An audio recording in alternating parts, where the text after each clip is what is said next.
Empiezo presentándome. Estamos mucha gente, algunos me conocéis y otros no. Me llamo Iker, soy codirector de Health Institute, que es un instituto de psiconeuroinmunología clínica, y venimos a aportar en esta charla nuestra visión de la salud, que es una visión global, una visión integrativa, una visión en la cual siempre tratamos de ver el cuerpo como una unidad, analizando los diferentes sistemas e integrándolos en un modelo de comunicación conjunta. Entonces, uno de nuestros lemas es este, ¿no? Visión global para una precisión terapéutica mucho mayor.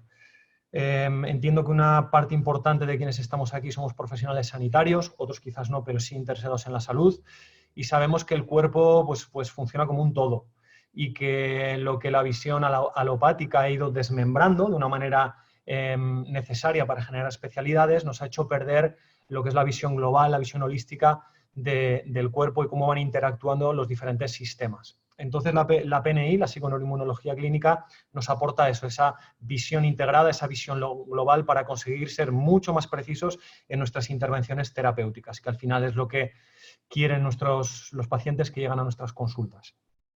Bueno, lo primero, gracias a Suravita-san, laboratorio con muchos años de experiencia, gracias por colaborar en este evento. Gracias por seguir ocupándose de la difusión de la salud natural, a todo el equipo que tienen, a Jorge, el gerente, a los diferentes comerciales. Gracias por contribuir a que todo esto se haga posible. Y sobre todo, gracias a cada una de vosotras, a cada uno de vosotros por venir, por estar ahí. Porque al final esto se hace posible porque pues ya 310 personas habéis decidido invertir un ratito de vuestro tiempo en escuchar, ojalá algo que os resulte interesante.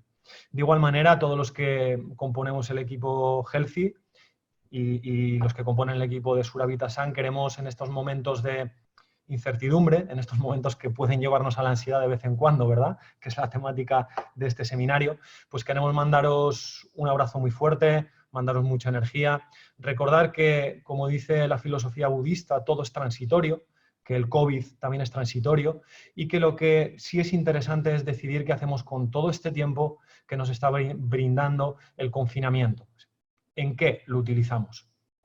Y bueno, pues podemos utilizarlo como en este caso para capacitarnos y para el día que todo esto vuelva a ponerse en marcha y volvamos a salir a la calle, tengamos un poquito más de conocimiento.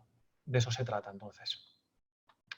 Entonces, bueno, temática de esta charla, de este webinar, ansiedad, neurofisiología y dianas terapéuticas. Es una temática muy amplia, tenemos 45 minutos, una hora, quizá os robo un poquito más de tiempo y estamos un poquito más, no lo sé, yo me lo he preparado y hasta donde vayamos. Es una temática muy amplia, por eso tenemos que ser sintéticos, no vamos a poder ampliar mucho, pero sí las cosas suficientes para entender qué es la ansiedad, qué pasa en nuestro cerebro cuando hay un proceso de ansiedad, qué neurotransmisores se van generando para generar ciertos síntomas asociados a la ansiedad, y todo eso nos va a permitir ver, identificar todas las dianas terapéuticas a través de las cuales las diferentes vertientes de la salud pueden intervenir. Entonces empezaremos definiendo la ansiedad. La definición nos va a permitir tener una imagen bastante interesante de qué es lo que es visible en la ansiedad o qué es lo que la persona que sufre una situación de ansiedad está experimentando. Desde la definición haremos una breve diferenciación entre la ansiedad y el miedo, que no es lo mismo, pero es parecido, pero tiene algunas cosas que se diferencian, sobre todo para diferenciar un parámetro clave entre la ansiedad y el miedo, que es la temporalidad, cuándo surge el miedo, cuándo surge la ansiedad. Eso nos permitirá entender por qué en esta situación pues, es fácil que generemos respuestas de ansiedad en la situación que estamos viviendo con el confinamiento. Después de hablar de las diferencias entre la ansiedad y el miedo, trataremos de transformar esa experiencia, es decir, la definición de la experiencia de lo que es la ansiedad, en neurobiología. Aprenderemos un poquito más de cómo funciona nuestro cerebro para entender qué cambios se dan aquí dentro, que proyectan hacia el resto del cuerpo y cambios que nos van a permitir identificar cuáles van a ser posteriormente las dianas terapéuticas. Sí que personalmente, desde hace un tiempo, me estoy enamorando de la neurociencia, la neurobiología, y creo que es un ámbito que es complejo, quizá por eso, pero es un ámbito olvidado dentro de la salud. Y es un ámbito a recuperar, porque cuando entendemos nuestro cerebro, podemos entender muchas de las cosas que van ocurriendo en nuestro organismo. Es decir, no hay nada que no pase de una manera directa, indirecta, consciente o inconsciente, a través de diferentes zonas de nuestro cerebro. Por eso es bastante interesante profundizar un poquito en cómo va funcionando ese volumen de materia gris que tenemos ahí dentro de nuestro cráneo. Bien, seguiremos objetivando los neurotransmisores que están implicados en la respuesta de ansiedad, y eso es clave, porque finalmente, después de todos esos cambios que se dan en nuestro cerebro, la secreción de algunos mediadores, de algunos neurotransmisores, van a ser los que van a hacer que se dé una sintomatología, y eso nos va a mostrar dónde tenemos que incidir con suplementos o con deporte o con psicoterapia o con diferentes abordajes para generar un cambio dentro de ese funcionamiento y dentro de esos neurotransmisores. Y finalmente identificaremos los focos de tratamiento, hablaremos de una manera muy superficial de la mayor parte de ellos, pero sí profundizaremos un poco más en los suplementos de fitoterapia y de terapia ortomolecular con los cuales podemos conseguir modificar todo ese funcionamiento cerebral y paliar o disminuir en mayor o menor medida los síntomas de la ansiedad. Así que todo este va a ser el círculo donde nos vamos a mover en la siguiente hora. Bien, entonces empecemos por una definición. ¿Qué es la ansiedad? Si nos vamos al DSM-4, ahora ya el DSM-5, porque he cogido esta definición, que es el manual de psiquiatría, la ansiedad se define como una anticipación aprensiva de un peligro o de una posible desgracia futura. Y esa anticipación se acompaña de sentimientos de disforia y o, se pueden sumar o pueden ir separados, sentimientos somáticos de tensión. Me gusta empezar siempre por la definición porque la definición nos marca un terreno y nos marca esos lugares en los cuales vamos a tener que ir profundizando paso a paso. Estamos hablando de la primera palabra, anticipación, es decir, la ansiedad o la respuesta de ansiedad se da ante un evento anticipado, un evento que todavía no existe. No cualquier tipo de evento, sino un evento que es amenazante, un peligro, una desgracia, incertidumbre. Y esa anticipación genera una respuesta en nosotros que abarca diferentes tipos de modificaciones. Una es cognitiva, pensamientos sobre todo negativistas, otra es emocional, sentimientos disfóricos, y otra es física, síntomas que se relacionan con la ansiedad, que o bien por experiencia directa o bien porque nos lo han contado, más o menos conocemos, ¿verdad? Taquicardia, tensión corporal, aumento de la tensión arterial, etcétera, etcétera, etcétera. El reto que vamos a tener es entender todos esos cambios que se dan en nuestro cerebro y que terminan generando esta definición. Entonces, una de las cuestiones importantes es mirar todo este tipo de respuestas que son transversales, es decir, en mayor o menor medida todos en algún momento hemos experimentado al menos un poquito de ansiedad, y si es una respuesta común, ¿por qué, no? ¿O para qué nuestro organismo está generando esa respuesta? Ahí siempre nos tenemos que remitir a los parámetros más evolutivos para entender que, por ejemplo, la ansiedad tiene una función activadora de protección ante posibles daños futuros, esas amenazas, esas desgracias que podrían darse. Y el objetivo de esa respuesta de ansiedad es tomar hoy medidas ante el peligro potencial de mañana. Con lo cual entendemos que tiene un sentido esa respuesta inicial. ¿Qué es lo que ocurre? Que depende de la magnitud de esa respuesta y depende del tiempo, ¿vale? Esos dos parámetros de la emoción, el vertical, intensidad, el horizontal, el tiempo, puede convertirse en un trastorno en el cual ya entraríamos en psicopatología. Pero entendamos que inicialmente la ansiedad, esa respuesta inicial, tiene un porqué o tiene un para qué, tiene un sentido.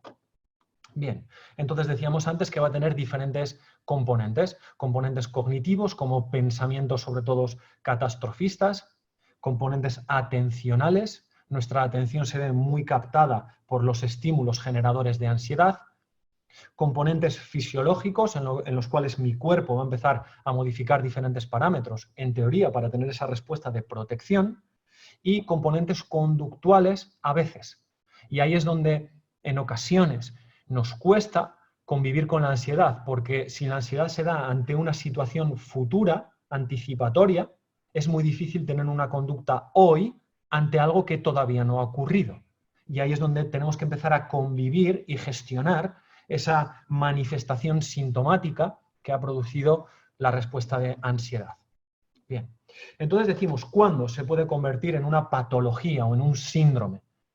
Pues cuando uno de esos dos parámetros que comentábamos antes, bien la intensidad o bien la duración, se acrecentan. El pico sube mucho y las sensaciones me desbordan, o convivo con una sensación quizá no tan intensa de ansiedad durante mucho tiempo. Y cualquiera de esos dos parámetros lo que termina generando es una incapacidad adaptativa por parte de la persona y empiezan a aparecer síntomas de algún tipo. Síntomas psicológicos, síntomas cognitivos, síntomas emocionales o síntomas sociales, como podría ser un trastorno de pánico que se incluye dentro de los trastornos de ansiedad y que hace que la persona no pueda salir, no pueda relacionarse y tenga que modificar su vida normal y su contexto habitual. Entonces, no vamos a entrar en los trastornos de ansiedad, eso es de otros contenidos para otra charla quizá. Sí vamos a explorar lo que es la respuesta de ansiedad y lo que podría asemejarse a una respuesta ansiogénica, ¿sí?, excesiva, ¿no? Que ya no soy capaz de gestionarla de una manera correcta y, por ejemplo, me interrumpe el sueño o me interrumpe el patrón alimenticio, etcétera, etcétera. Bien, entonces, bueno, aquí están la clasificación de los diferentes trastornos de ansiedad, DSM-5, libro de psiquiatría, el CIE, ¿vale? Sin más, para que veamos que todo eso puede convertirse en un trastorno, pero no estamos en esta clase hablando de ese tipo de trastornos, sino del inicio, ¿no? Aquí cada trastorno tiene una fisiopatología, tiene unos cambios que se pueden producir en el cerebro, etcétera, etcétera, etcétera. Bien. Decíamos entonces, miedo y ansiedad, ¿es lo mismo? Pues es ahí, ¿no? Es parecido, ¿no? Parece que comparten ciertas cosas, en algún parámetro es diferente. Entonces me parece muy interesante diferenciar lo que es el miedo y lo que es la ansiedad para hablar con un poquito más de propiedad, ¿no? Para entender en qué terreno nos estamos moviendo. El miedo, a diferencia de la ansiedad, es una respuesta que tiene como objetivo la supervivencia de un organismo ante situaciones que son percibidas como amenazantes. Vemos que aquí hay cosas que son comunes. Tanto miedo como ansiedad son respuestas, ¿sí?, de supervivencia ante situaciones de amenaza. Entonces ahora vamos a empezar a diferenciar qué tienen de diferente. Decíamos que como común, ambas son respuestas ante situaciones amenazantes, comparten una parte muy importante del sistema de respuesta neurobiológico que veremos después, y también están acompañadas de sentimientos y de pensamientos negativos, sensaciones corporales desagradables. Pero es interesante diferenciar los parámetros que diferencian estas dos experiencias. Cuando hablamos de miedo, hablamos de una respuesta a una amenaza inminente que está en el aquí y el ahora y está asociada a un impulso de defensa para salir de esa situación de amenaza. Entonces hablamos de que el miedo tiene un desencadenante identificable. Yo puedo ver eso, aquí ahora, sea real o imaginado, que me está generando la respuesta de miedo. Y el miedo surge tras el estímulo. Yo percibo un estímulo y hay una respuesta en mí de miedo que trata de protegerme de ese estímulo, pero la respuesta es posterior. Cuando hablamos de ansiedad, lo que vemos es que la ansiedad es una respuesta a un evento venidero, un evento amenazante, peligroso, venidero, o sea, algo que podría ser en el futuro, por lo cual la ansiedad está surgiendo antes de que el evento se dé. Y aquí es donde empezamos a diferenciar algunos parámetros, porque cuando yo siento miedo es relativamente sencillo desarrollar la conducta que está impulsando ese miedo, de huida. Pero cuando yo estoy sintiendo ansiedad, es mucho más difícil tener una conducta actual ante algo que es una hipótesis de que ocurra, ante algo venidero. Y una de las claves ahí es aprender a convivir y a regular esas sensaciones de ansiedad. Entonces aquí marcamos esta diferencia. Lo que vamos a hacer ahora es, hemos visto cuál es la definición, vemos esas pequeñas diferencias, vamos a empezar a sumergirnos en un mundo apasionante que es absolutamente maravilloso y directamente proporcional, complejo, que es la neurobiología. Entonces, ¿qué es lo que ocurre en nuestro cerebro cuando aparece la ansiedad. Es decir, qué modificaciones hay, qué está pasando en diferentes centros de nuestro cerebro, por lo cual yo termino experimentando sensaciones de ansiedad. Bien, aquí vamos a empezar a hablar de dos estratos neurológicos. Vamos a hablar de una ruta de información precognitiva. ¿Qué quiere decir precognitiva? Una ruta que se da antes de la cognición. Cognición en este caso quiere decir yo me doy cuenta de lo que estoy sintiendo, de lo que estoy experimentando. La cognición se da en nuestro neocórtex, en algunas zonas de nuestro neocórtex. Todo lo que es ruta precognitiva se da en estructuras que están por debajo de nuestro neocórtex. Y cuando hay una información que pasa por esa ruta y genera una respuesta, lo que se genera es una respuesta que en literatura se define como bottom-up, lo que veis aquí abajo. Bottom-up, de abajo arriba, es una respuesta involuntaria. Entonces aquí hablamos de un estrato precognitivo y subconsciente, inconsciente, llamadlo como queráis, ¿vale? Lo más técnico es precognitivo, que está generando una respuesta sin que yo tenga voluntad o deseo de que esa respuesta se dé en mi organismo, ¿vale? Muy bien.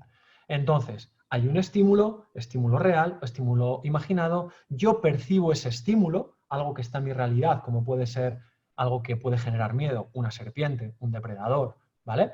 O anticipaciones, hipótesis que va generando mi cabeza hacia el futuro. ¿Qué pasará cuando termine el confinamiento? ¿Qué pasará con mi consulta? ¿Qué pasará con...? ¿Qué pasará? Son hipótesis, pero yo percibo esas hipótesis. Por favor, os pediría que no pintéis en la presentación, ¿vale? Alguien está pintando, seguro que está ahí viendo a ver, ¿no?, cómo funciona esto de Zoom, pero si podéis no pintar, incluso si podéis borrarlo, os lo agradecería porque yo no puedo borrarlo, ¿vale? Bien, entonces hay una percepción de un estímulo real o imaginado y esa percepción se genera, sobre todo los estímulos externos, en una zona de nuestro cerebro que se llama tálamo.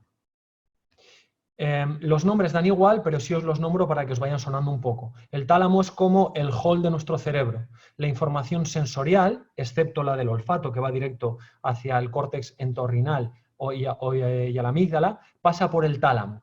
Y el tálamo también tiene vía directa con las cortezas sensoriales. Entonces entra esa información, vista, oído, gusto, tacto, y el tálamo percibe. Y el tálamo lo que va a hacer es repartir juego, ¿sí? Fijaros, llega la información al tálamo y hay una carretera corta que lleva esa información a la amígdala.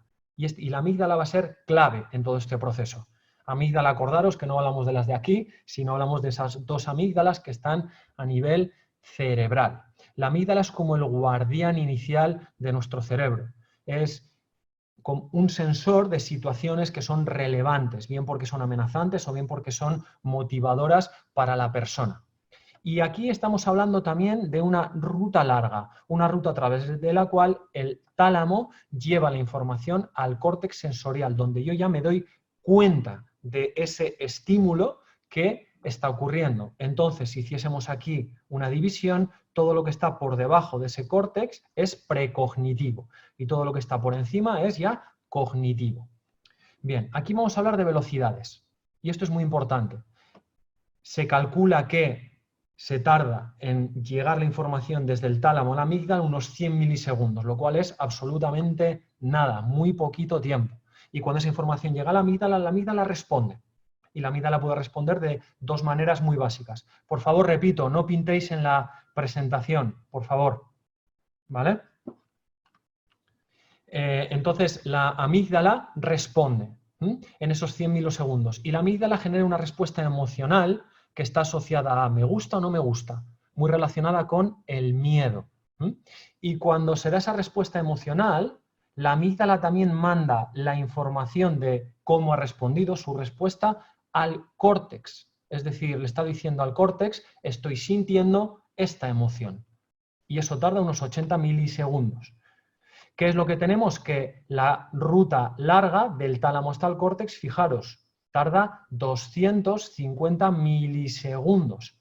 Con lo cual, para cuando mi córtex se ha dado cuenta del estímulo, mi amígdala ya ha respondido con miedo, con enfado, con atracción, con lo que sea, y ha enviado la información emocional del estímulo al neocórtex. Y todavía mi neocórtex no ha percibido ese estímulo, con lo cual ahí arriba se van a mezclar dos informaciones diferentes, la percepción sensorial y la emoción que ha generado esa percepción sensorial. Bien, entonces decíamos, ruta precognitiva, estímulo, va al tálamo, va a la amígdala. Y la amígdala es una de las claves, si no la mayor, en todo este tinglao de la respuesta de ansiedad. ¿Por qué? Porque la amígdala es el primer filtro interpretativo en esa parte precognitiva de nuestro cerebro. Entonces cualquier estímulo pasa por la amígdala y la amígdala está diciendo, esto es peligroso, esto es un estímulo generador de ansiedad. ¿Por qué? Porque es impredecible, porque es amenazante, porque es peligroso, porque es incierto, por las diferentes características que puede tener un estímulo generador de ansiedad.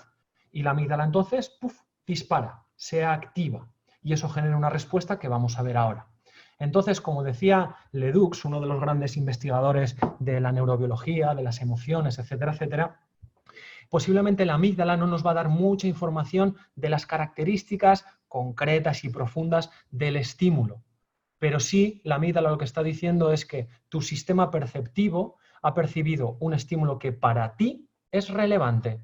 Bien porque es amenazante, porque es desagradable o porque es muy motivador para ti, que es otra característica.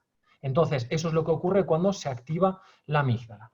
Bien, voy suave. Sé que son conceptos, pero es necesario entenderlos para luego entender dónde actúan los remedios de tratamiento. ¿Vale? Voy paso a paso. Hemos dicho que el tálamo percibe la información y manda esa información a la amígdala. La amígdala tiene varios centros diferentes y cuanto más van mejorando nuestras herramientas de medición y de ver dentro del cerebro, más centros se van encontrando, con lo cual la cosa se hace más compleja cada vez. Pero vamos a agruparlos en dos partes, la amígdala basolateral y la amígdala central. ¿Por qué? Porque la amígdala basolateral es el filtro de la amígdala para que interprete si este estímulo es amenazante o es atractivo para mí. ¿Sí? Entonces, cuando el estímulo es amenazante, lo que va a hacer la amígdala, ¿qué va a ser? Activar la amígdala central. Y la amígdala central es una zona de integración emocional que va a conectar con muchos centros diferentes. Cuando hay interpretación de amenaza, la amígdala va a contactar con diferentes estructuras del tronco encefálico, un poquito más abajo, locus coeruleus, núcleo parabraquial, sustancia gris periacudectal, etcétera, etcétera, etcétera. Y fijaros aquí abajo, va a generar una respuesta física de ansiedad. Y aquí tenemos la respuesta generada. Un estímulo que ha llegado a la amígdala, acordaros 100 milisegundos, y fijaros, así de rápido está la respuesta física de ansiedad generada, con un neurotransmisor que es el que genera todas esas sensaciones de ansiedad, que va a ser la noradrenalina. ¿Ok? Entonces, aquí tenemos esa respuesta básica de producción de sensaciones de ansiedad asociadas a un estímulo. Bien, ¿cuáles son esas sensaciones? Pues creo que en mayor o menor medida todos las conocemos, ¿verdad? Sudoración, taquicardia, dolor precordial, disnea, tensión muscular, etcétera, etcétera, etcétera. Una hiperactivación del sistema nervioso simpático. Mi cuerpo se está preparando, ¿para qué? Para ante una situación amenazante o huir si creo que no puedo superarla o luchar. Y esa activación del simpático es clave. Entonces ahí ya tenemos la sintomatología activa. Bien, entonces hablamos de tres fases aquí. Una es percibir, tálamo, está tálamo con la corteza sensorial, ¿vale? Con las zonas sensoriales y de asociación está percibiendo el estímulo. Otra es interpretación, la primera interpretación que le hace la amígdala basolateral. Esto es amenazante o esto es motivador. Esto no me gusta, esto lo rechazo o esto me atrae. Y finalmente hay un tercer paso del que no hemos hablado todavía, que es la evaluación. Y aquí damos un pasito más hacia entender todos esos procesos cerebrales. Hablamos de percepción, tálamo, toda la parte sensorial, interpretación, amígdala basolateral, y decíamos que cuando el estímulo es amenazante, activa la amígdala central y desde aquí respuesta ansiogénica. Generamos la respuesta física de ansiedad, lo que hemos hablado antes. Pero Antes hemos dicho que la información también sube a los centros superiores, que tarda unos 80 milisegundos en llegar al córtex prefrontal. Y la amígdala trabaja de la mano con otra zona de nuestro cerebro, que es el hipocampo. Entonces aquí se produce un bucle que es donde actúa básicamente la psicoterapia, ¿vale? ¿Qué quiere decir esto? Que la amígdala está mandando la información emocional, mi córtex prelímbico percibe y lo envía a las zonas de toma de conciencia de mi propia emoción. Ahora, ¿qué es lo que tengo que hacer yo? Relacionarme con mi emoción, relacionarme con esa ansiedad que está surgiendo. Tomo conciencia y puedo empezar a regular. ¿Qué es lo que ocurre? Que cuando la ansiedad se va intensificando o hay un trastorno de ansiedad, toda esta comunicación está desequilibrada. La comunicación amígdala-córtex genera un desequilibrio en el cual la amígdala está hiperactiva y pulsa muy rápido y las estructuras del córtex que tienen que regular esa respuesta amigdalina no funcionan bien. Se hiperactivan unas que tienen que ver con atender a la emoción y evaluar la emoción y se inactivan otras, incluso el metabolismo de esa zona disminuye, llega menos sangre, que son las que tienen que regular esa emoción. A la par tenemos el hipocampo tiene también diferentes centros, hay uno que es el ventral, que tiene mucha relación con la respuesta de ansiedad. Parece ser que nos da la información del contexto donde se está produciendo eso, asociado a la función de memoria que tiene nuestro hipocampo. ¿Vale? Entonces, aquí estamos en otro proceso, es el proceso evaluativo. Ya he sentido algo, ahora desde arriba hasta abajo empiezo a evaluar y empiezo a relacionarme con eso que estoy sintiendo. ¿Qué es lo que va a ocurrir? Decíamos, amígdala basolateral, amígdala central, cuando se activa, respuesta de ansiedad.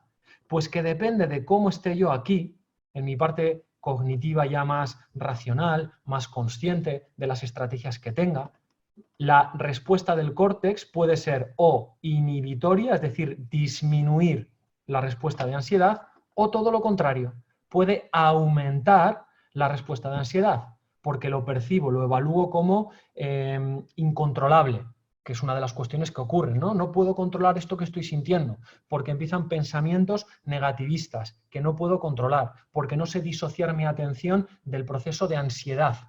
Es decir, dependiendo cómo esté yo de aquí arriba, de la parte cerebral, neocórtex, toma de conciencia, atención ejecutiva, etcétera, etcétera, esto puede contribuir a bajar los niveles de ansiedad o aumentarlos. No va a ser lo mismo que yo cuando sienta ansiedad cierre los ojos y respire en calma, 1 minuto, 2 minutos, 3 minutos, a que cuando yo sienta ansiedad empiece en un bucle de más ansiedad. No sé qué hacer con esto, no sé cómo gestionarlo, no sé...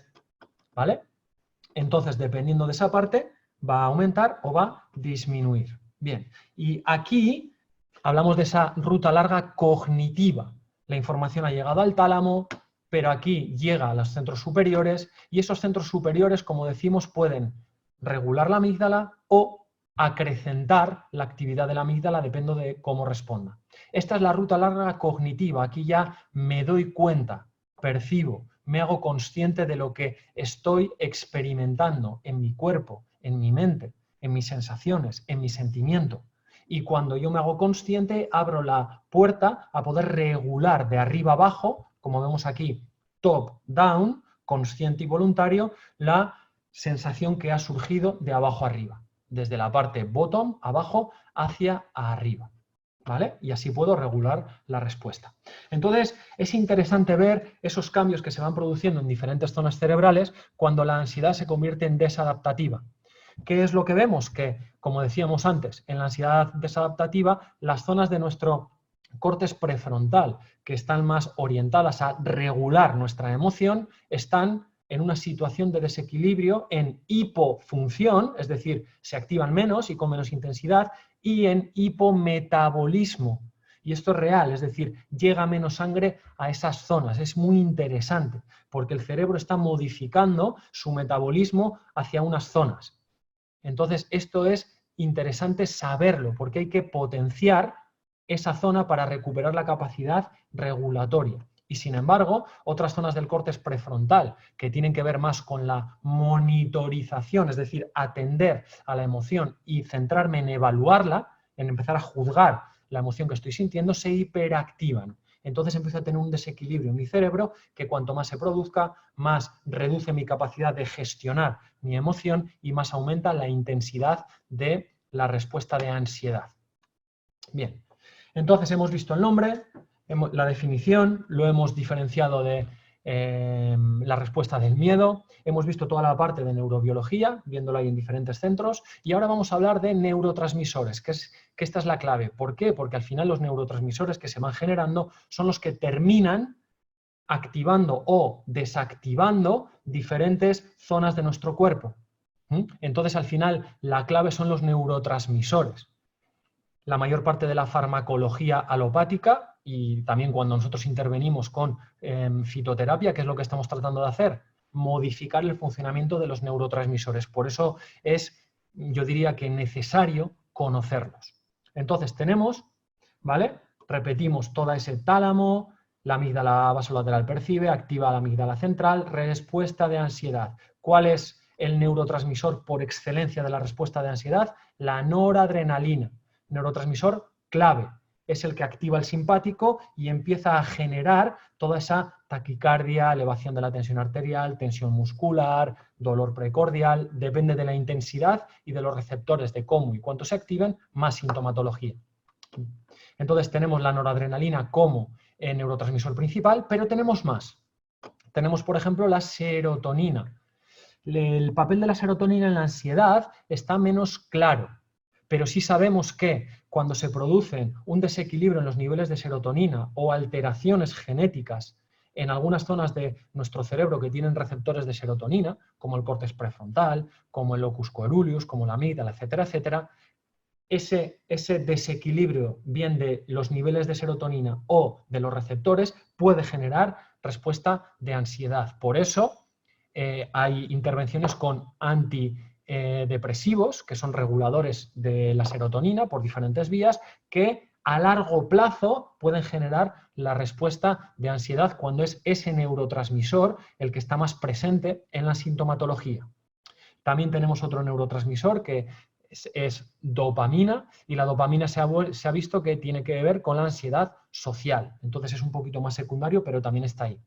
Y finalmente tenemos el neurotransmisor clave en todo este proceso, que es el GABA. ¿Por qué? Porque hemos visto que la noradrenalina activa, la serotonina puede generar ansiedad, la dopamina también, y el GABA tiene justo el efecto inverso. El GABA es el neurotransmisor inhibidor por excelencia del sistema nervioso central. Entonces, cuando el GABA hace diana en diferentes partes de nuestro cerebro, apaga su actividad. ¿Qué es lo que hacen los ansiolíticos más habituales, las benzodiazepinas? Lo que hacen es unirse al receptor de benzodiazepina, abran el receptor tipo A de GABA y lo que hacen es ampliar tanto el tiempo como la intensidad de diana del GABA a ese receptor. Entonces lo que está haciendo esa benzodiazepina es permitir al GABA que haga diana e inhibir la activación que había en nuestro cerebro cuando estábamos experimentando ansiedad. Entonces, el GABA es una de esas dianas que son claves en todo este proceso.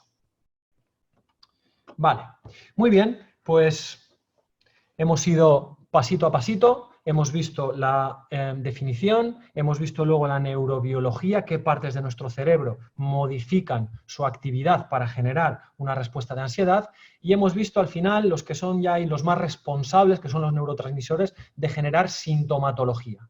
¿Qué nos queda ahora? La parte clave de todo esto, que es ver cómo podemos influenciar sobre esas diferentes partes de los diferentes segmentos de la respuesta de ansiedad a través de diferentes estrategias.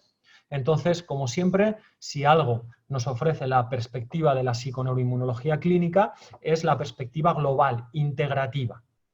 ¿Qué es lo que tenemos delante? Pues diferentes pautas en las cuales nosotros podemos intervenir para la corrección de un síntoma de ansiedad. Entonces, no nos vamos a limitar a una visión únicamente centrada en los neurotransmisores, de manera de voy a dar un químico para modificar su funcionamiento, sino vamos a ampliar un poco más. Sabemos que algunos déficits nutricionales correlatan con unos posibles síntomas de ansiedad. Sabemos que hay estrategias psicoterapéuticas que son muy eficaces en la aparición de síntomas de ansiedad. Sabemos que la actividad física es muy útil a la hora de regular la respuesta de ansiedad. Y obviamente, esto lo dejamos para el final, sabemos que la suplementación es eficaz también a la hora de regular la ansiedad. Entonces, estas tres vamos a comentarlas por encima y luego sí profundizamos un poquito más en la parte de suplementación, que era la temática, ¿vale?, de esta charla. Vamos adelante. Déficit nutricional. Es interesante entender que los nutrientes son claves para un montón de procesos en nuestro organismo y que el hecho de que haya una sintomatología de ansiedad puede relacionarse con un déficit de alguno de esos nutrientes. Entonces, ¿qué es lo que tenemos aquí? Que tenemos evidenciados 1, 2, 3, 4, 5, 6, 7, al menos 7, puede que me deje alguno, familias de micronutrientes que su carencia en evidencia científica se relaciona con sintomatología de ansiedad. Tenemos en primer lugar las vitaminas del grupo B. Una muy conocida, que seguro que la conocéis todos, es la B6, la piridoxina. Sabemos que déficit de vitamina B6 correlata con posibles síntomas de ansiedad. Pero a nivel global, todas las vitaminas del grupo B, cuando hay una carencia, por su influencia, por ejemplo, en los procesos de metilación para generar neurotransmisores, cuando hay déficit de vitaminas del grupo B, puede haber una alteración de neurotransmisores y generar síntomas de ansiedad. Tenemos el magnesio. El magnesio es un mineral que actúa como cofactor en más de 300 funciones corporales. Y el magnesio tiene una influencia muy importante en los receptores NMDA. Cuando están hiperactivos, eso se puede relacionar con un déficit de magnesio porque regula la actividad de esos receptores. Y un exceso de actividad en esos receptores en algunas zonas de nuestro cerebro correlata con ansiedad. Entonces el magnesio regula la función de esos receptores y se ha visto en diferentes estudios que un déficit de magnesio correlata directamente por el mecanismo de acción que os he comentado o quizá por otros en que aparezcan síntomas de ansiedad. Quizá dos no tan conocidos son la lisina y la arginina. Se ha visto que la lisina tiene influencia en los receptores tipo 4 de serotonina, con lo cual ahí ya podríamos decir, mira, si la serotonina, hemos dicho antes, está en desequilibrio, puede generar síntomas de ansiedad, pero también tiene relación directa con la función de los receptores de GABA tipo A, que son la clave, la diana de la medicación ansiolítica. Entonces ya vemos que la lisina tiene relación con uno y con otro. Tenemos la arginina, que es un aminoácido que contribuye a la producción de óxido nítrico. Y el óxido nítrico, cuando hay carencia de producción de óxido nítrico, no nos permite desarrollar ciertas funciones que correlatan con bajar todo el proceso de estrés. Sabemos que el estrés también puede relacionarse con la aparición de ansiedad. Tenemos el inositol, que es otro que quizá no era tan conocido. El inositol, una de sus derivados es la fosfato-inositidina, que tiene relación con la producción también de neurotransmisores, tanto serotonina como dopamina como noradrenalina, con lo cual un déficit de inositol o de mioinositol puede contribuir también a síntomas de ansiedad. Y otros que quizá ya conocíais seguro es el déficit de vitamina D y el déficit de omegas. Al final el omega 3 a nivel cerebral interviene en decenas de procesos, interviene en el metabolismo de la serotonina, interviene en el metabolismo del cortisol, etcétera, etcétera, etcétera, y un déficit de omega 3 también correlata con la posible aparición de síntomas de ansiedad. Entonces aquí tenemos una diana que está muy en la base, que es corregir esos posibles déficit nutricionales. Bien, avanzamos.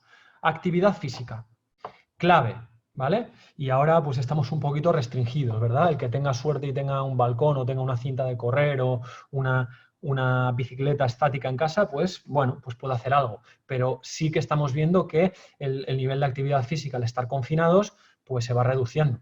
Entonces, ¿qué es lo que ocurre? Que hay diferentes mecanismos de acción o vías por las cuales la actividad física repercute de una manera positiva en la disminución de la ansiedad.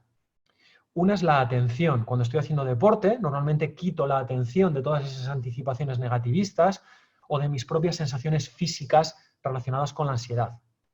Otra vía es la exposición a las propias sensaciones corporales. Cuando hago deporte, hay veces que aparecen sensaciones de fatiga y demás, y parece ser que cuando yo me expongo a esas sensaciones, también luego, cuando viene la ansiedad, soy más capaz de regular mi estado, de integrarlo de una manera más natural por la exposición previa. Sabemos que el deporte genera dopamina, sabemos que el deporte genera otros neurotransmisores, como son las endorfinas, que no me salía la palabra, endorfinas que regulan los estados ansiogénicos porque hacen diana también en nuestra amígdala. Pero me parece muy interesante, que es lo que os he puesto aquí en la presentación, el entender que el deporte se relaciona también directamente con la producción de GABA. ¿Sí? Hay mediciones que justo después de la actividad de deporte sube los niveles de GABA, que mejora el número y la funcionalidad de los receptores A de GABA y que, y esto en pacientes con epilepsia, se ha visto que la actividad deportiva contribuye a disminuir la pérdida de neuronas, ¿vale?, GABAérgicas. Con lo cual, la actividad física en pacientes que tienen epilepsia es clave para esa degeneración que se va produciendo, ralentizarla o pararla lo máximo posible. Dentro del deporte surgen diferentes dudas, ¿no? ¿Cuánto tiempo? ¿Qué tipo de deporte? De una manera muy resumida, en el tiempo no hay algo que esté identificado como, mira, en este tiempo vas a obtener más o menos. ¿Por qué? Porque depende mucho del estado de la persona. Sí que se ha visto que cuando tenemos esa pequeña ansiedad de bajo grado, de un mal día, de emociones, ¿vale?, un poquito desequilibrantes, hacer deporte directamente nos regula. Y eso yo creo que todos lo hemos sentido en algún momento. Pero cuando hay trastornos de ansiedad más potentes, que ya entrarían dentro de la posible psicopatología, necesitamos más tiempo de deporte. 3 semanas, 4 semanas, 6 semanas, para ir generando esas modificaciones que nos ayudan a disminuir la sintomatología de ansiedad. Al igual que en el tiempo, en el tipo tampoco hay un consenso, ¿sí? Lo más estudiado es el deporte cardiovascular, andar y correr, y es el que más evidencias tiene. Pero también se ha visto con deporte anaeróbico, ¿vale? Incluso se ha visto que, ahí se da una paradoja, que el deporte de muy alta intensidad inicialmente puede aumentar los síntomas de ansiedad por la exposición a la fatiga, la hiperventilación y demás, pero que a largo plazo termina regulándolos. Entonces, como vemos, el deporte en general va a tener resultados satisfactorios en cualquiera de sus modalidades, empezando siempre por lo más cómodo y adaptándolo a la situación particular de la persona. Bien, estrategias psicoterapéuticas. Solamente nombramos el concepto, no vamos a entrar porque hay un montón, ¿vale? Desde una reestructuración cognitiva, estrategias como el mindfulness, estrategias como la meditación, estrategias como la activación conductual, es decir, tenemos decenas de estrategias que quien trabaje en ese ámbito puede utilizar, algunas más evidenciadas, otras menos evidenciadas, pero seguro que muy útiles. Lo que sí, recordad, ¿dónde trabaja todo eso? En esa ruta larga cognitiva. Voy a volver atrás un momentito, ¿vale? Para recordarlo. En este bucle.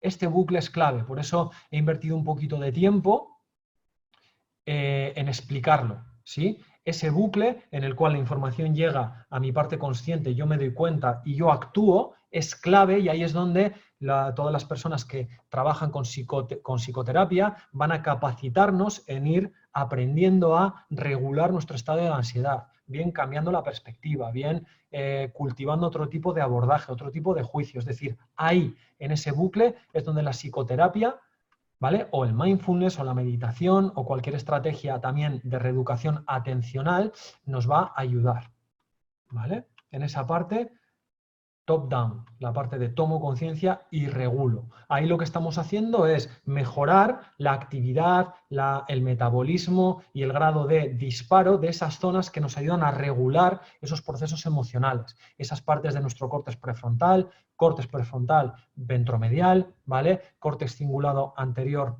ventral, ¿vale? Diferentes zonas de nuestro cerebro que se quedan un poquito en hipofunción cuando tenemos ansiedad y que nosotros le tenemos que dar un empujón, tenemos que ir entrenándolas a regular ese estado. Bien, y luego la parte quizá más clave, donde queremos poner más el acento en esta charla, que es la suplementación.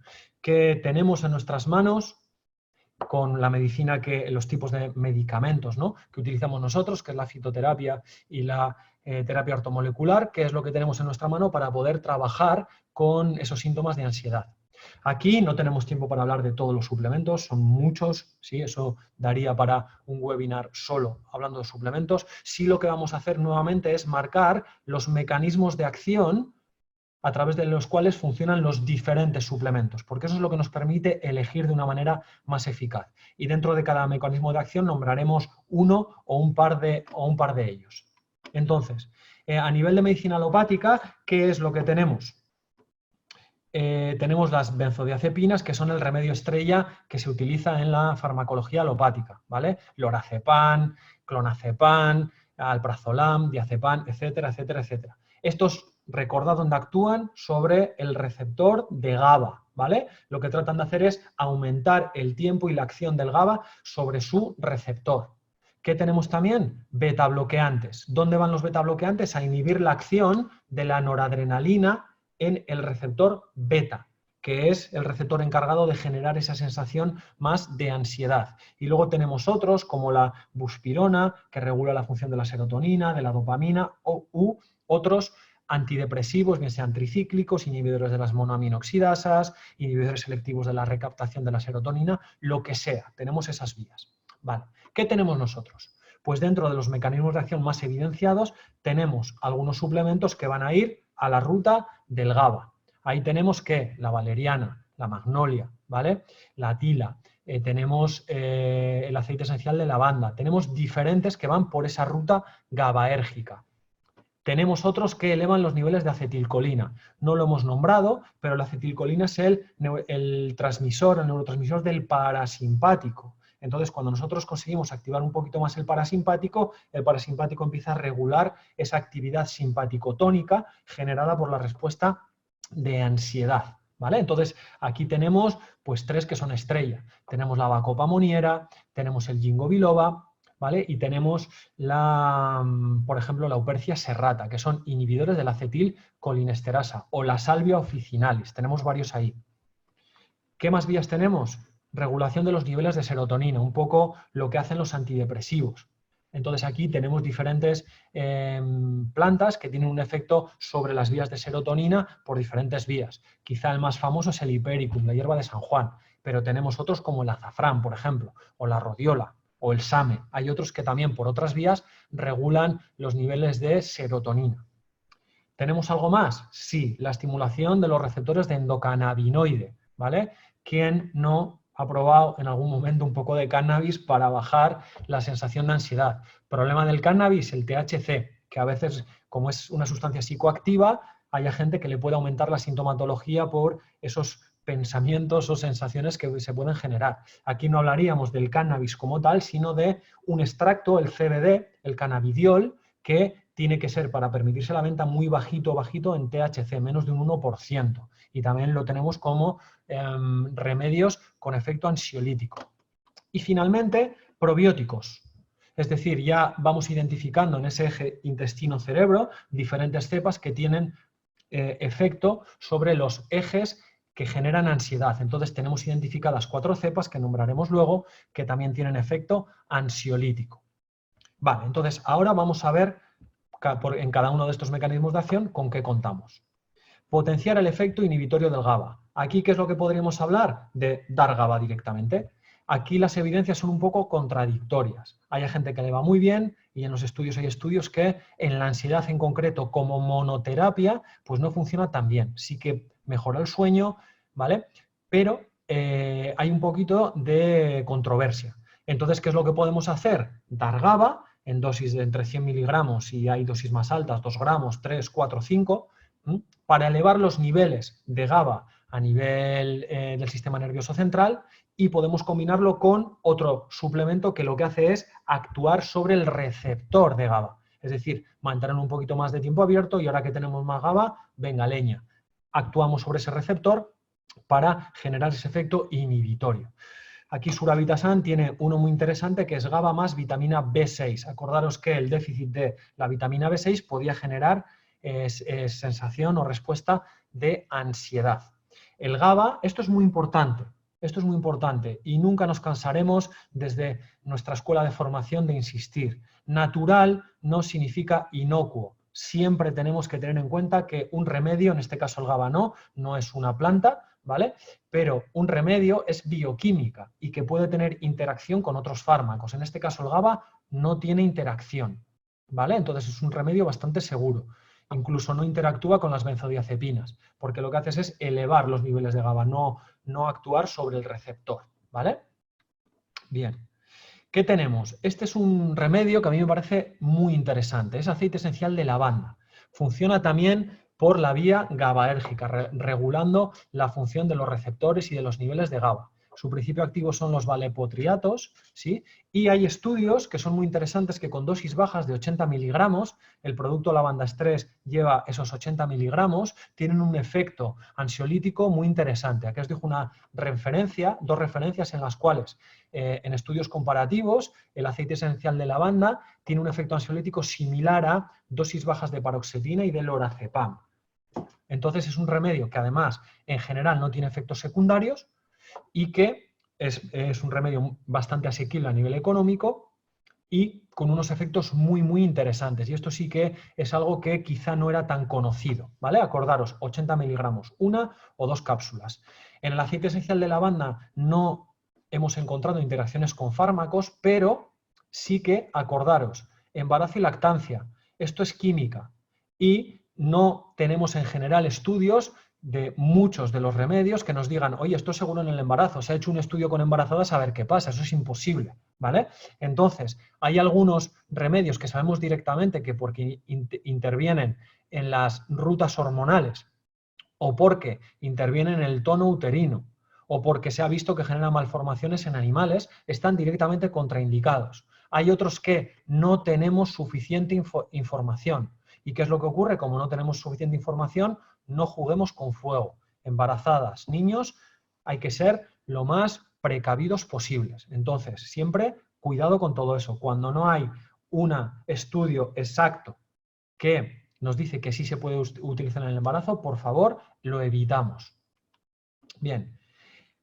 En la ruta del GABA también tendríamos la magnolia, tendríamos la pasiflora, tendríamos la valeriana, tendríamos la ashwagandha, que tiene efecto adaptógeno, es decir, habría otros que también van por esta vía.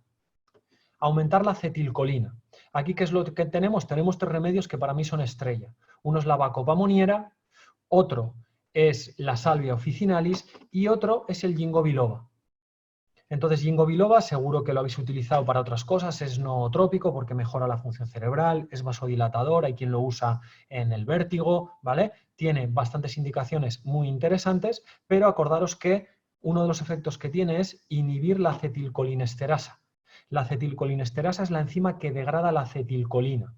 ¿Qué quiere decir esto? Que cuando inhibimos la enzima que degrada, los niveles de acetilcolina van a subir y podemos potenciar la función del parasimpático. Y el parasimpático puede ir inhibiendo la actividad del simpático. Además de eso, el ginkgo biloba tiene efecto antidepresivo, por una vía que es la inhibición de las monoaminoxidasas. Entonces, ahí jugamos con esas dos dianas terapéuticas. Inseguro en el embarazo, en la lactancia, insuficiente información, y cuidado porque altas dosis puede generar sintomatología. Y, por favor, evitad dar 2 fármacos con efecto antidepresivo a la vez, ¿vale? Bien sean, sobre todo cuando se está combinando con un fármaco alopático. No juntemos 2 antidepresivos, un antidepresivo fitoterapéutico con uno alopático, porque se puede subir demasiado los niveles de serotonina y generar un síndrome serotoninérgico.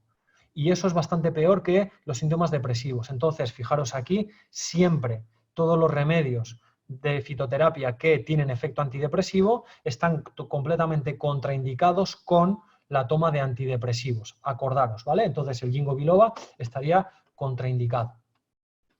Otra ruta, regular la serotonina. Aquí estamos hablando de los remedios que tenemos a nuestra disposición para mejorar la captación, para inhibir la recaptación de manera natural. Entonces, el más conocido probablemente ¿cuál es? La hierba de San Juan, el Hipericum. Y a mí me gusta nombrar este remedio, ¿por qué? Porque el hipericum, fijaros, luego volvemos atrás, fijaros el número de interacciones que tiene. Es decir, interactúa con un montón de fármacos alopáticos. Entonces estaría contraindicado dar hipericum, pues por ejemplo con alprazolam, con anticonceptivos orales, ¿vale? Fijaros, con inmunosupresores, con omeprazol. Es decir, hay un montón de medicaciones con las cuales el hipericum interactúa. O sea que hay que tener mucho cuidado. El hipericum está contraindicado en el embarazo, disculpad, y la vía de actuación es la inhibición de la recaptación de adrenalina, serotonina y dopamina. El efecto es muy bueno, pero tenemos que tener cuidado con esas posibles interacciones. Dosis, tendríamos que movernos ahí entre 900 miligramos y 1,8 gramos. Bien. Siguiente mecanismo de acción que habíamos nombrado, los receptores de endocannabinoides. Aquí hablamos del CBD, no sé si lo conocéis. Es un remedio que cada vez se está usando más, se está potenciando el uso, tiene que ser muy bajo apenas sin THC, efecto ansiolítico, efecto analgésico, efecto antiinflamatorio, efecto de mejora del sueño, es decir, tiene una serie de efectos bastante interesantes. Aquí las dosis ansiolíticas no están muy bien documentadas de momento, hay que ir probando con diferentes dosis. Algunos productos vienen en botecito líquido y se van tomando a la boca directamente, hay algunos que vienen en cápsulas. Hay que ir probando, pero que sepáis que también lo tenemos aquí. Bien. No hay interacciones rojas con fármacos, es bien tolerado. Y finalmente, esos probióticos, esas familias que vamos conociendo, que tienen un efecto ansiolítico por modular ese eje intestino-cerebro. Hay 4 cepas que actualmente están identificadas con efecto ansiolítico. Son el Bifidobacterium infantis, el Lactobacillus helveticus, el Bifidobacterium longum y el Lactobacillus rhamnosus. Entonces, productos que tengan esas cepas en ese eje intestino-cerebro generan un efecto ansiolítico. Así que lo tengamos en cuenta también. Ya vemos que al final estamos ampliando todo lo posible las dianas, entendiendo los mecanismos de acción para que nuestras intervenciones sean lo más eficaces posible. Bien, y finalmente voy a hablar de un producto en concreto de Suravitasan que colabora con este webinar, que es el Zenplus. ¿Por qué elijo este? Porque me parece un producto muy interesante por la cantidad de componentes que trae, porque abarca diferentes mecanismos de acción de los que hemos hablado durante la charla. Por ejemplo, tiene vitaminas del grupo B e inositol, 2 de los 7-8 nutrientes que cuando están en carencia están relacionados con una posible sintomatología de ansiedad. Tiene diferentes fitoterapéuticos que contribuyen a la regulación del sistema GABAérgico. La L-teanina, que en dosis bajas tiene un efecto ansiolítico muy interesante. Ashwagandha, que es un adaptógeno, es decir, mejora el rendimiento físico, el rendimiento mental ante el estrés y también actúa elevando los niveles de GABA. Y pasiflora y magnolia, que actúan sobre el receptor GABAérgico. O sea que ya tenemos otro flanco cubierto. Efecto adaptógeno. Tiene rodiola. Acordaros que la rodiola también tiene efecto antidepresivo. Tiene ashwagandha, tiene astrágalo y tiene felodendrón. Los 4 tienen efecto adaptógeno, con lo cual mejora la resistencia mental, la resistencia física en épocas de estrés. También contribuye en ese efecto ansiolítico. Y efecto regulador de neurotransmisores. Aquí tenemos la rodiola, que es un inhibidor de las monoaminoxidasas, y la magnolia, que actúa más sobre la serotonina, con lo cual otro flanco cubierto. Y finalmente tenemos otro fitoterapéutico, que es la azufaifa roja, que tiene efecto sedativo, con lo cual nos ayudará también a conciliar el sueño. Entonces tenemos aquí un producto muy completo con diferentes componentes que van atacando, regulando cada uno de los mecanismos de acción que hemos ido viendo durante la charla. Bien, acordaros, tiene algunas sustancias antidepresivas, completamente contraindicado si el paciente está tomando antidepresivos. Y con la cantidad de fitoterapéuticos que tiene, cuidado durante el embarazo, hay que ir 1 a 1. Yo no lo daría. Siempre ser muy precavidos en esas situaciones en la cual hay un riesgo alto si nos colamos, ¿vale? Entonces, cuidado durante el embarazo. Bien, por último, nos queda un mecanismo de acción que lo he dejado para el final porque, bueno, quienes me conocen ya saben que yo soy un gran fan de la interiorización, de la toma de conciencia, y he dejado este mecanismo de acción para el final. Y aquí os voy a pedir que, ya en la situación que estéis, que os sentéis cómodas y cómodos, y que cerréis un poquito los ojos. Va a ser algo muy corto, no va a ser un ejercicio de mindfulness ni de meditación, va a ser algo muy corto. Os voy a pedir que inspiréis, cogéis aire profundo.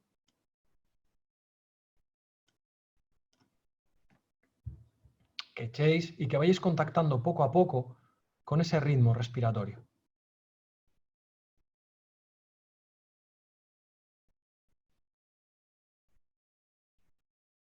Vas sintiendo cómo el aire entra y cómo el aire sale de tu cuerpo.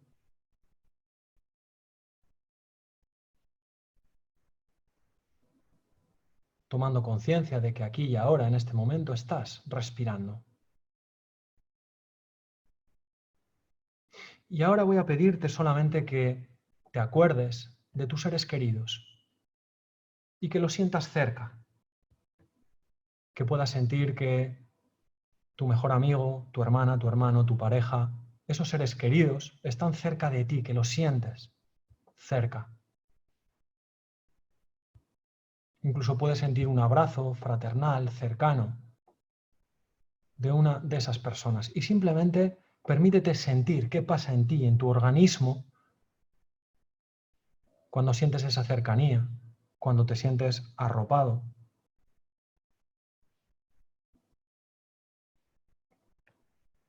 Observa qué pasa en ti.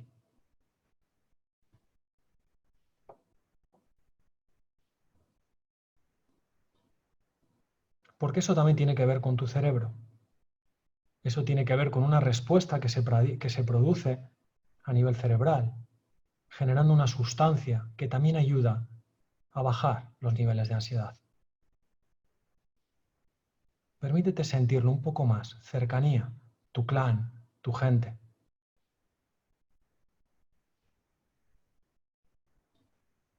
Muy bien, respira profundo y puedes abrir tus ojos. Bien, ¿con qué tiene que ver eso?